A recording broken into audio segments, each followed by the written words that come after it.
We're gathered here in the sight of God and in the presence of this company to join this man and this woman in holy matrimony.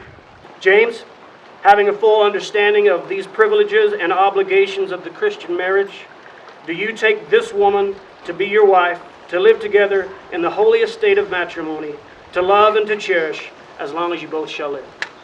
I do. Crystal, having a full understanding of the privileges and obligations of this Christian marriage, do you take this man, James, to be your husband, to live together in the holiest state of matrimony, to love and to cherish as long as you both shall live?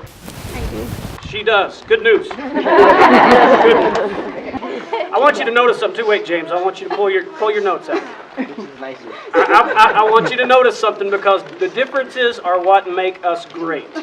The differences are what God sees and what He puts together to be each other's strengths.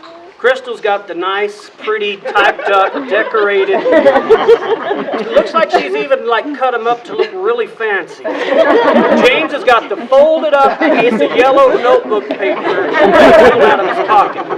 But see, that's what's going to be great about y'all's marriage.